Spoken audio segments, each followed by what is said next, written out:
जय हिंद साथियों। आगामी लेखपाल भर्ती परीक्षा के लिए ग्रामीण विकास प्रवेश के 11वें एपिसोड में आपका फिर से एक बार स्वागत है।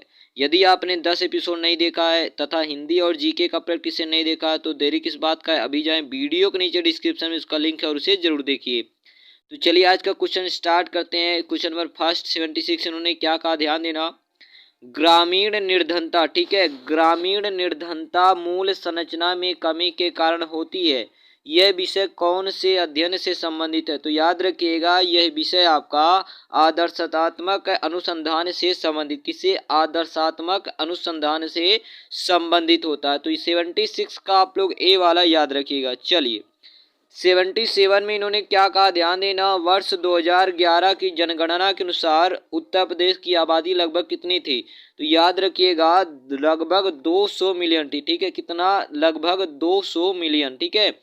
जिसमें से अगर बात करें तो जिसमें आपका पुरुष की बात करें तो लगभग 104 मिलियन और महिलाओं की बात करें लगभग आपका 94 मिलियन, ठीक है। तो लगभग याद रखिएगा। चलिए 78 में इन्होंने क्या कहा, ध्यान देना। भारत में योजना आयोग का गठन किस वर्ष किया गया था? तो याद रखिएगा 15 मार्च 1950, ठीक है। बी वाला आपका सही हो जाएगा। 15 मार्च 1950 को पंडित जवाहरलाल नेहरू के द्वारा, ठीक है, ये योजना आयोग का गठन किया गया था। अब तक कुल 12 पंचवर्षीय योजना हुआ है, जिसमें 12वां 2012 से 2017 तक आपका चला है, ठीक है। चलिए नेक्स्ट की बात करते हैं हम लोग 79।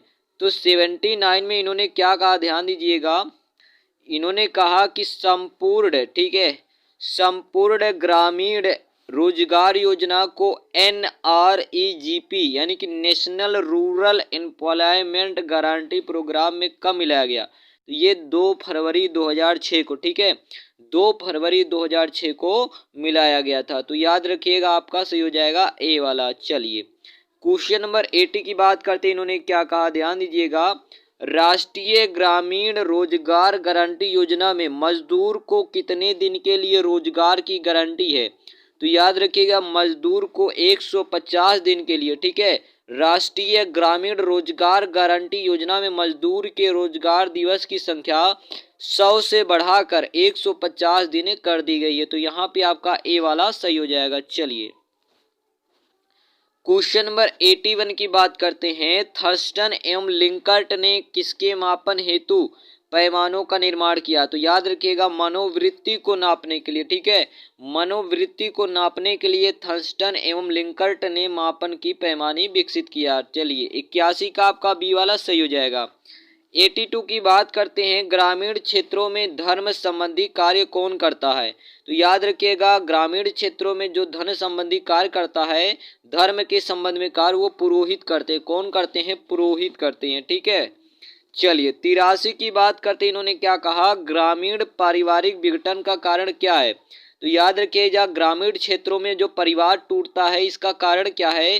तो अशिक्षा ये होता है, खेतों का आकार घटना ये भी है, एकता में कमी, गृह क्लेश ये भी, अर्थात उपयुक्त सभी। आपका कौन सा डी वाला सही हो जाएगा? ग्रामीण पारिवारिक विघटन का कारण क्या होता है, यानी कि गांव में परिवार के टूटने का कारण क्या है? तो उपयुक्त सभी आपका सही हो जाएगा। चलिए नेक्स्ट की बात करते हैं। 84 में इन्होंने क्या कहा, ध्यान देना। हिंदू मुस्लिम एकता का प्रतीक सुलह कुल, कौन नाम है? सुलह कुल उत्सव उत्तर प्रदेश में आयोजित किया जाता। कहाँ पे आयोजित किया गया? ठीक है, तो याद रखिएगा उत्तर प्रदेश के आगरा जिला में, ठीक है, उत्तर प्रदेश के आगरा जिला में यह आयोजित किया गया था, ठीक है। तो आगरा की ताज नगरी में, ठीक है, आगरा की ताज नगरी में 6 दिन तक रंग ए सुलह कुल उत्सव आयोजित किया जाता है। तो 84 का आपका डी वाला सही हो जाएगा। 85 की बात करते हैं। तो उत्तर प्रदेश का प्राचीनतम जीवंत नगर है। तो प्राचीनतम जो सबसे जीवंत नगर है आपने जानता, आप पता होगा आपको क्या, वाराणसी, ठीक है। उत्तर प्रदेश का सबसे प्राचीनतम कौन सा है? वाराणसी। उत्तर प्रदेश का नहीं यार, ये विश्व का भी सबसे प्राचीनतम कौन सा है शहर? तो वाराणसी है, ठीक है। यह भारतीय राज्य, ठीक है, भारतीय राज्य उत्तर प्रदेश में 11वीं शताब्दी BC से जुड़ा शहर है, ठीक है। यह भारत की आध्यात्मिक राजधानी के, ठीक है, भारत की आध्यात्मिक राजधानी के रूप में भी माना जाता है। तो आपका 85 का बी वाला सही हो जाएगा। चलिए 86 की बात करते हैं। इन्होंने क्या कहा, ध्यान देना। ग्रामीण स्तरीकरण, ठीक है, ग्रामीण स्तरीकरण का मुख्य आधार क्या है?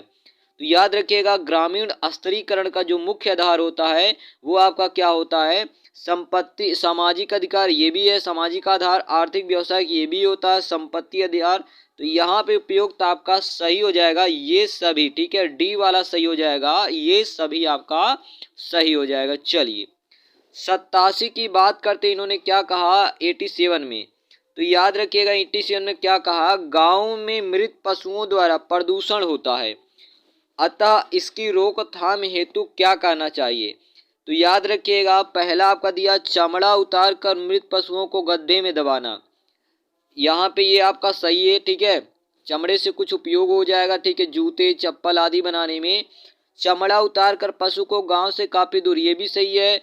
प्राकृतिक सफाई कर्म में गिद्ध चील कौवे ये भी, अर्थात उपयुक्त सभी आपका सही हो जाएगा, ठीक है, डी वाला आपका सही हो जाएगा, उपयुक्त सभी। चलिए नेक्स्ट क्वेश्चन की बात करते इन्होंने क्या कहा, ध्यान दीजिएगा 88 में इन्होंने कहा भैया निम्नलिखित में से ग्रामीण कारीगर की श्रेणी में कौन आता है। तो ग्रामीण कारीगर की श्रेणी में ये सभी आते, कौन कौन, कुम्हार जुलाहा लोहार, ठीक है, ये सभी किसमें आते हैं, तो ग्रामीण कारीगर की ही श्रेणी में आते हैं, ठीक है। चलिए नेक्स्ट की बात करते 89, ठीक है, तो 89 में इन्होंने क्या कहा ध्यान दीजिएगा, उत्तर प्रदेश के किस जिले में सबसे कम वर्षा होती है। तो याद रखिएगा मथुरा जिले में, किसमें, मथुरा जिले में क्या होती है, सबसे कम वर्षा होती है, ठीक है। मथुरा स्थानीय मैदान जलवायु से प्रभावित है, वर्ष के दौरान मथुरा में कम वर्षा होती है। कोपेन गीजर के अनुसार जलवायु का वर्गीकरण है, मथुरा का औसत वार्षिक तापमान 25.6 डिग्री सेल्सियस, साल में लगभग 707 mm मिलीमीटर तेजी से वर्षा होती है। तो याद रखिएगा 89 का आपका बी वाला सही हो जाएगा। चलिए 90 की बात करते हैं, तो उत्तर प्रदेश का प्रथम मुक्त विश्वविद्यालय कहाँ है। तो याद रखिएगा जो उत्तर प्रदेश का प्रथम मुक्त विश्वविद्यालय है ये आपका पड़ता इलाहाबाद में, कहाँ पड़ता है, तो इलाहाबाद में। और ध्यान देना जो प्रथम कृषि विश्वविद्यालय कहाँ पड़ता है, तो याद रखिएगा ये पंतनगर पड़ता है उत्तराखंड में। चलिए 91 की बात करते इन्होंने क्या कहा, ध्यान देना 2011 की जनगणना के अनुसार उत्तर प्रदेश की कितनी प्रतिशत आबादी ग्रामीण क्षेत्रों में रहती है। तो याद रखिएगा 77.73%, ठीक है, लगभग आपका 77.73%, ठीक है। चलिए तो इसमें आप याद रखिए कौन सा आपका डी वाला सही हो जाएगा। चलिए 92 की बात करते हैं, 92 में इन्होंने क्या कहा, ध्यान देना इखलास खान का रोजा यानी कि मकबरा उत्तर प्रदेश के किस जिले में स्थित है। तो याद रखिएगा 92 का आपका डी सही हो जाएगा, बदायूं, किस जिले में है, बदायूं। तो याद रखिएगा ध्यान देना जिस तरह शाहजहां ने अपनी बेगम मुमताज महल की याद में आगरा के ताजमहल का निर्माण कराया, उसी तरह शहर अपने शहर में बदायूं में, ठीक है, नवाब इलखास, ठीक है, इखलास खां की बेगम ने अपने शौहर की याद में मकबरे का निर्माण कराया जिसे इखलास खां के रोजा के नाम से जाना जाता है, ठीक है। चलिए तो आपका 92 का डी वाला सही हो जाएगा। 93 की बात करते इन्होंने क्या कहा, 93 में ध्यान दीजिएगा इन्होंने कहा है 93 में निम्नलिखित में से ग्राम पंचायतों का मुख्य उद्देश्य क्या है। प्रजातांत्रिक संसद के ग्रामीण जनता तक प्रसारित करना, भारत में फैली सामाजिक कुरीतियों को दूर करना, ये भी आपका दोनों सही हो गया। ग्राम में विकसित, ठीक है, ग्राम में विकास कार्यों तथा कृषि व उद्योगों को विकसित करने में सहयोग करना, ये भी आपका सही है, अर्थात उपयुक्त डी, उपयुक्त सभी आपका सही हो जाएगा, डी वाला आपका सही हो जाएगा। ग्राम पंचायत का संगठन किसमें है, तो संविधान की बात करें तो अनुच्छेद 40 में, ठीक है, तो 93 का डी वाला याद रखिएगा।